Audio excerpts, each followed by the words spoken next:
जय हिंद। इससे पहले वाले वीडियो में आपको हम बताए थे आर्टिकल 21 के बारे में। आर्टिकल 21 क्या कहता है कि आपको प्राण एवं दैहिक स्वतंत्रता की आजादी है भारतीय संविधान में, यानी कि आपका प्राण कोई नहीं ले सकता है, आपका प्राइवेसी कोई नहीं छीन सकता है आपसे।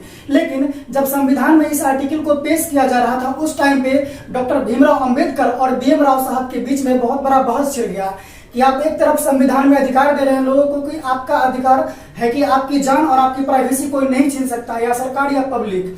लेकिन अगर कोई व्यक्ति किसी के मर्डर करता है तो उस टाइम पे आप अगर उसको फांसी देंगे तो उस टाइम पे वो कोर्ट कर सकता है कि हमें संविधान में अधिकार दिया गया अनुच्छेद 21 के तहत कि हमारी जान कोई नहीं ले सकता है। तो उस टाइम पे कैसे मसला का समाधान होगा? तो उसके बाद लाया गया आर्टिकल 22। ये 22 में हम लोग समझते हैं कि क्या है। इसमें गिरफ्तारी से संरक्षण, प्रोटेक्शन अगेंस्ट अरेस्ट। इसमें हम समझते हैं कि दो तरह से अरेस्ट होता है। एक ये होता है कि आप क्राइम कर दिए तो जाकर के अरेस्ट होता है, और दूसरा होता है कि आप क्राइम करने वाले हैं, यानी कि ऐसा लग रहा है, पुलिस को शक है, डाउट है, या किसी एडमिनिस्ट्रेशन को डाउट है कि आप क्राइम करने वाले हैं, आप कुछ उकसाने वाले हैं, भड़काने वाले हैं, तो आपको अरेस्ट किया जाएगा ताकि आप जो करने वाले हैं वो कर ही ना पाए। ठीक है, तो सबसे पहले हम लोग समझते हैं दंडात्मक निरोध। ये क्या होता है? पुनिटिव डिटेंशन, यानी कि कोई भी आप अपराध कर दिए उसके बाद पुलिस आपके पास आएगी अपराध करने, उसको आपको गिरफ्तार करने के लिए। इसमें हम समझते हैं अपराध के बाद क्या क्या आप पे एक्शन लिया जाएगा। उसमें क्या है कि अरेस्ट वारंट, आपको 24 आवर्स पहले अरेस्ट वारंट दिया जाएगा। लेकिन यह भी डिपेंड करता है कि आप जो क्राइम किए हैं वो कितना सीवियर है, कितना खतरनाक है। अगर नॉर्मल आपका क्राइम है तो उसमें अरेस्ट वारंट आपको दिया जाएगा, लेकिन अगर बहुत किसी का मर्डर कर दिया, आप बहुत बड़ा क्राइम कर दिए, तो उसमें आपको अरेस्ट वारंट भी नहीं दिया जा सकता है और आपको डायरेक्ट गिरफ्तारी आपकी हो सकती है। ठीक है, लेकिन उसमें क्या है कि 24 आवर्स के भीतर में आपको पुलिस जज के पास जाकर के, मतलब कि मजिस्ट्रेट के पास जाकर के आपको पेश करवाएगी। उसकी रिस्पॉन्सिबिलिटी है कि वो 24 आवर्स के भीतर में ही आपको मजिस्ट्रेट के पास लेकर के जाएगी और बताएगी कि आप कौन कौन से क्राइम किए हैं और आप वहां लेके जाएंगे। लेकिन 24 आवर्स ये कैसे काउंट होता है इसको समझना बहुत जरूरी है।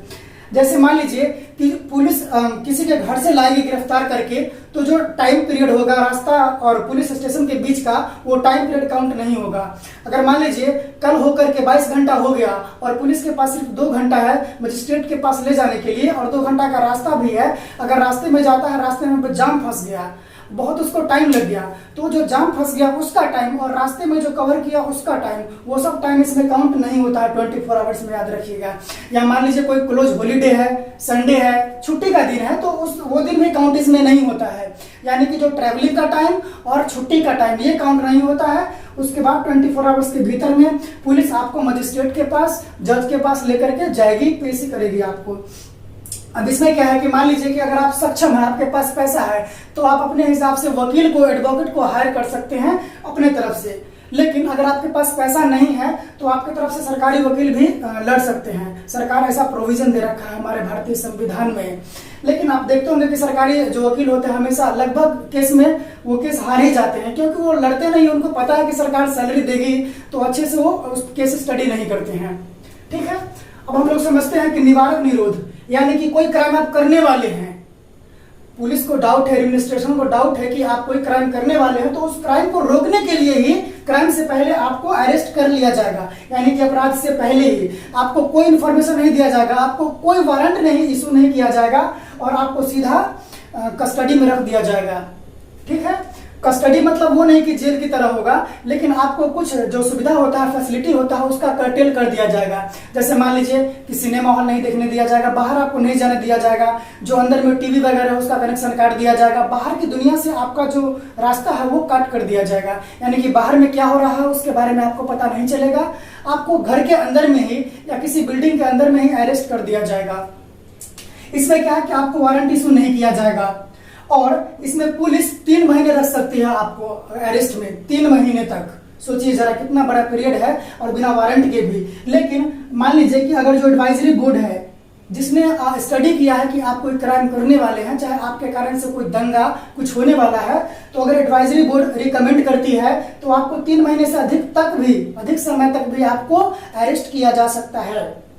ठीक है, अगर वो सिफारिश करेगा तो। जैसे एग्जांपल ले लीजिए कि अगस्त 2019 में जब आर्टिकल 370 को हटाया गया था जम्मू कश्मीर में, तो उस टाइम पे क्या हुआ था, जो वहाँ के लीडर थे बड़े बड़े, जैसे महबूबा मुफ्ती हो गई या उमर अब्दुल्ला, ये सब जो थे, फारूक अब्दुल्ला, वो सबको क्या किया गया था, हाउस अरेस्ट किया गया था, यानी कि घर के अंदर में ही उन लोग को नजरबंद कर दिया गया था। नजरबंद करने का मतलब होता है कि बाहरी दुनिया से उसका रास्ता कट कर देना, बाहर में क्या हो रहा है उसको उनको पता नहीं चलेगा, क्योंकि गवर्नमेंट को मालूम था कि अगर आर्टिकल 370 हटता है और ये लोग अगर बाहर में रहेंगे तो बाहर में मुंह से बम मतलब मारेंगे। मुंह से बम मारने का मतलब हुआ कि वो लोग भड़काऊ भाषण देंगे, जनता को भड़काएंगे सरकार के खिलाफ, और बहुत जगह प्रोटेस्ट होगा, वहां संभालना बहुत मुश्किल हो जाएगा।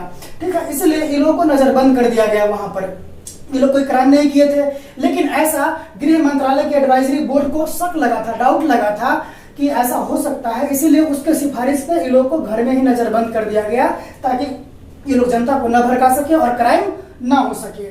ठीक है, इसमें क्या है कि आप एडवोकेट को, वकील को भी हायर नहीं कर सकते हैं, क्योंकि आप पे मुकदमा चलाया नहीं जा रहा है, आप पे न कोई FIR हुआ है, ना आप कोई क्राइम किए हैं, बस डाउट के हिसाब से, संदेह के हिसाब से आपको रखा गया है। जरा याद कीजिए कि यहाँ जब हमारा देश आजाद है तो उस टाइम पे भी देखिए, आप ना आप कोई भी क्राइम नहीं किए हैं, आपको सिर्फ शक के आधार पर अरेस्ट किया जा रहा है, आपको कोई वारंट भी इशू नहीं किया जा रहा है, 3 महीने या उससे अधिक तक आपको नजरबंद किया जा सकता है।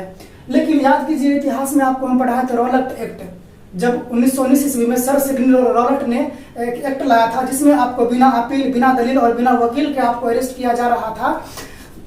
तो वही वाला नियम आज तक है, एक तरह से आप कह सकते हैं, क्योंकि दोनों में बहुत सारी चीज सेम ही है। उसमें भी वकील नहीं रह सकते थे आप, इसमें भी वकील का प्रोविजन नहीं है। उसमें भी आप अपील नहीं कर सकते थे, इसमें भी अपील नहीं कर सकते हैं, और उसमें भी आपकी दलील नहीं सुनी जा रही थी, और इसमें भी वही बात है। तो इसलिए जो भारतीय संविधान के निर्माता है, वो लोग का सीधा मोटो था कि कोई नियम टूट जाए चाहे कोई नियम जुड़ जाए, उससे मतलब नहीं है, लेकिन हमारा देश नहीं टूटना चाहिए, हमारे देश पे कोई आंच नहीं आना चाहिए। इसीलिए देश की आंतरिक व्यवस्था, एकता और अखंडता को सबको एक समान रखते हुए ये नियम संविधान में जो आर्टिकल लिखा गया है, वो सबका प्रोविजन हमारे इंडियन कॉन्स्टिट्यूशन में है। ठीक है, अब हम लोग कुछ टेक्निकल टर्म्स को समझते हैं, वो क्या होता है। पहला है इंट्रोगेशन, पूछताछ। मान लीजिए कि आपके गली मोहल्ले में कोई क्राइम हुआ या आपके आसपास में कोई क्राइम हुआ, तो वहां पर जाकर के पब्लिक अगल बगल में किसी को भी उठा सकती है और इंट्रोगेट कर सकती है, या तो आपको ले जाके पुलिस स्टेशन में, या तो वहीं पर बगल में ही आपसे पूछताछ कर सकती है। इसको बोलते हैं इंट्रोगेट करना। या जो लोग उसमें शामिल है या जो लोग उसमें उसको देखे हैं क्राइम सीन को, उस दोनों से भी इंट्रोगेट किया जा सकता है। ठीक है, अब क्या है, कस्टडी, हिरासत। मान लीजिए कि कोई छोटा मोटा क्राइम हो गया, तो आपको, अगर आप पे डाउट है तो आपको उठा करके पुलिस ले जाएगी पुलिस स्टेशन में, और वहां पे आपको हिरासत में रख करके, कस्टडी में रख करके आपसे पूछताछ, आपसे सवाल करेगी। ठीक है, अब क्या है कि अरेस्ट।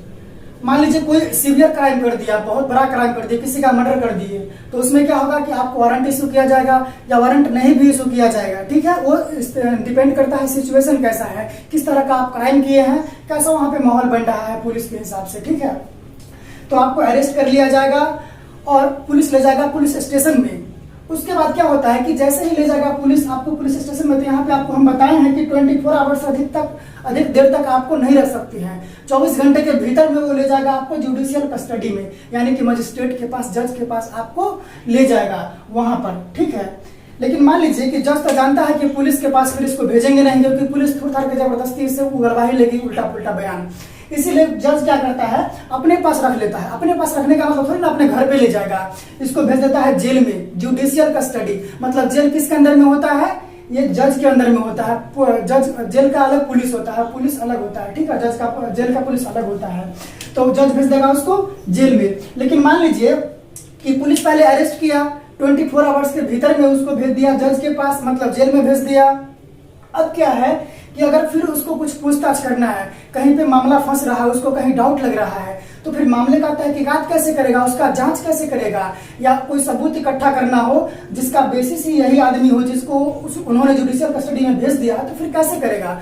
तो वो जाएगा फिर जज के पास और फिर बोलेगा कि जिस आदमी को मैंने दिया है आपको गिरफ्तार करके, उसको फिर वापस दीजिए ताकि हम जांच कर सके, ताकि हम सबूत इकट्ठा कर सके, इस पे डाउट है, इस पे संदेह है, या कोई इसके खिलाफ सबूत मिला है। ठीक है, तो मान लीजिए कि कोई चीज आपका है और आप किसी को दे रहे हैं, तो उसको बोलेंगे रिमांड। इसीलिए इसको बोलते हैं पुलिस रिमांड। पुलिस रिमांड किस लिए बोलते हैं, क्योंकि उस इंसान को पुलिस ने ही गिरफ्तार किया है, जज ने गिरफ्तार नहीं किया है, पुलिस ने गिरफ्तार किया है, यानी कि पुलिस का हो गया हो, और फिर उसको वापस पुलिस मांग रहा है, यानी वो आदमी पहले पुलिस का ही था, इसीलिए उसको बोलेंगे रिमांड। अगर वो आदमी पुलिस का नहीं होता तो उसको बोलते हैं डिमांड। कोई सामान आपका है, आपसे हम मांग रहे हैं, इसका मतलब हम डिमांड कर रहे हैं।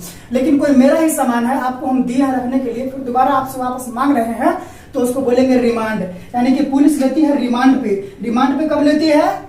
वो जज को सौंपने के बाद, जेल में रह जाता है, उसके बाद कुछ दिनों के लिए रिमांड में लेती है। हालांकि इसमें कहा गया है 14 डेज, 15 दिन। 14 डेज इसलिए बोलता है कि 14 डेज के बाद वो 15 दिन के भीतर में फिर जाकर के जज के पास इसको पेशी करवाएगा।